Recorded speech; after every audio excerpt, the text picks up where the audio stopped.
Yes,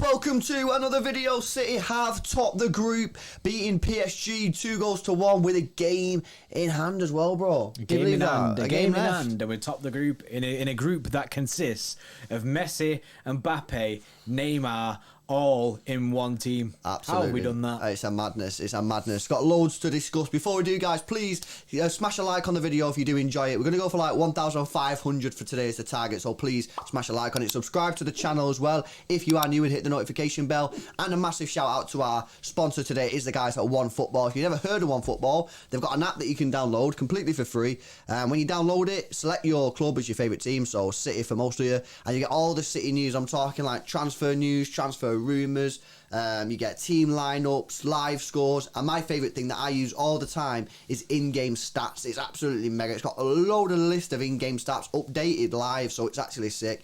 All the details are in the description. There'll be the pinned comment, and you should see a QR code on screen as well that you can use if you want. So a massive shout out to them. I mean, going into the game then, bro, I mean, we didn't actually need to win the game. We just, like, don't lose the game, and that should really be quite easy enough for us, because then we got Leipzig in the last game, which you'd think we'd be able to see the job. But they didn't go into the game like that, City, and this is what I like about my team, yeah? We go into the games wanting to win. We did that from minute go, and we even when like we scored the equaliser, bro, it looked like we were the ones that looked like we were going to score next, which we did. It was mad. It was a brilliant performance. Yeah, there was no way that you'd look at that game and think that City were in a position where we didn't need to win the game. We just had to avoid defeat, and then it'd be in our hands still. It didn't look like that at all, because we took the game to them. You'd be thinking that they'd want to topple us. Do you know what I mean? They'd be the team that want to come to us, go at us, and then, do you know what I mean, take that top spot. But nah, City did it. City was almost like Pep was like, go out there and get that top spot confirmed, so the next game literally means nothing. And that's pretty much what we made of it. We absolutely dominated PSG in the game. Yes, they got a goal, but it did not show for all the chances we had. And there was times when it was worrying, because it was like the first game against PSG. A lot of people didn't watch it, and just when they seen PSG 2-0, like, oh, you got battered, but we didn't get battered at all. We had loads and loads of chances, and they hit us on 2 counters. Messi did rip us apart in that game, but then in this game, it kind of like all falling into the same like puzzle. You know what I mean? It was like happening again. But you know what I mean? As soon as we conceded that goal, we just went straight back for it and ended up scoring 2.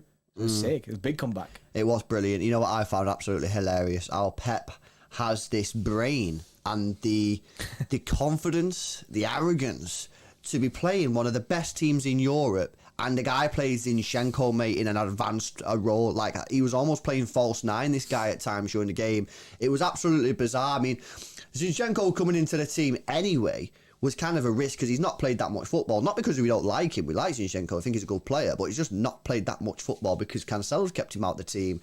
Then he puts him in a position that he's not played that much in for City. And then you see him at times running at their defenders. It was absolutely bizarre. But you know what? Pep makes these calls, mate, and sometimes they don't go his way, and sometimes they do. I don't know if Zinchenko had that much of an influence on the game. Obviously, he got subbed off for Gabby in the end. But it's just mad, bro, how Pep just thinks of these things that, like, no one else in the world would think of. And this guy just goes, yeah, I'm going to play Zinchenko in an attacking position. You know what I mean? There was no City fan out there, right, that sat there yesterday and was like thinking of a predicted team and went, I'm going to play Cancelo and Zinchenko and Walker. You're just like, nah, no one. Absolutely no one does that. But Pep, he goes, and you make a good striker. And the most advanced player will be Zinchenko. Bro, there was so many times in that game where Zinchenko was the furthest man up the pitch, and me, like, you was going sick in that because we're looking at the screen and we're confused because we're watching the match and we're confused. We're like, why is Zinchenko pushing so high up? Because we're expecting Zinchenko to be playing like more of a deeper role, but he just wasn't. He was basically an attacker in that game,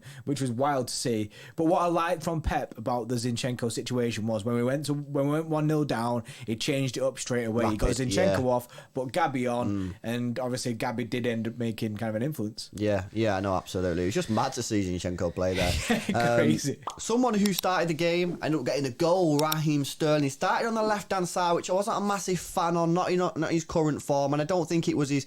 I think he played well better against Everton on the right hand side, but he played decent. He played all right, but he gets the goal, bro. He gets in the, and that's what. To be fair, that's one thing that no one can criticise about Sterling. Yes, he does miss a lot of chances, but the reason he misses a lot of chances is because he gets in the penalty area, he gets in those positions, and he got himself into a good position. It was a great ball. Was it Rodri who played the ball to Cancelo? Not to Cancelo, to Walker, who drilled it across. Looks like Gabby Jesus might have got a slight touch on it, and then Sterling, who's stretching, he really is. It's a real good toe to get on it, hits the post and goes in. I thought Sterling had a good game, wasn't as good as Everton, but stuck in there, got himself the goal, and you know what? If he can keep this coming now for the next couple of games, his form can quickly turn, and before you know it, we could have the old Raheem back. Yeah, well, the thing is, his confidence will be, flying at the moment. 3 goals in his last 3 games, which is madness considering, the season that he's had.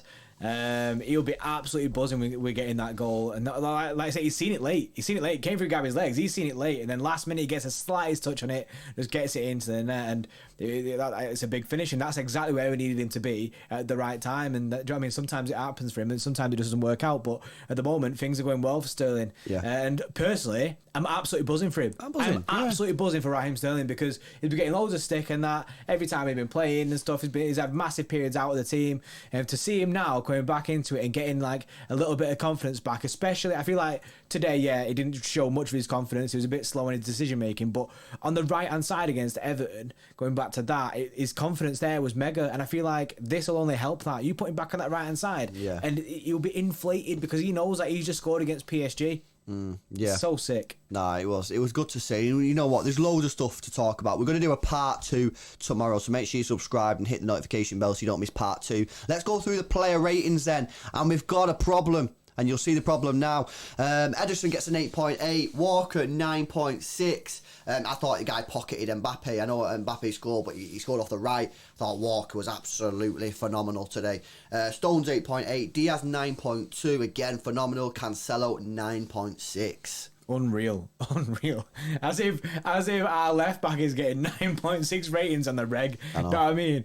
Unreal. Rodri gets a 9.6. Another really, really good game from Rodri. Obviously, he assisted the assister, kind of, with the goal for Raheem. He gets an 9.6. Obviously, that's sick. Gundogan gets a 9.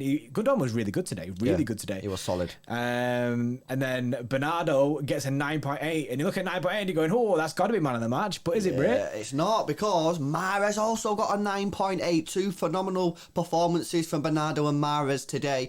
They're joint man of the matches with a 9.8. Zinchenko 8.2 and Sterling with a 9. The rest are on screen for you there. So guys, you'll have to let us know, innit, who's going to get man of the match, because they're joint at the moment and we don't decide. So you let us know in the comment section below, Bernardo or Mahrez, or do you think someone else?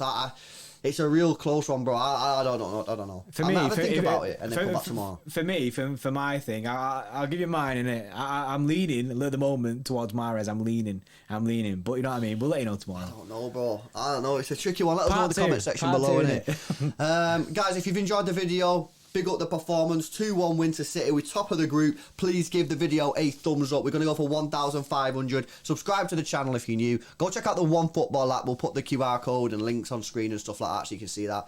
It really helps support the channel if you do download that. And yeah, we'll see you in the next one. See you in a bit.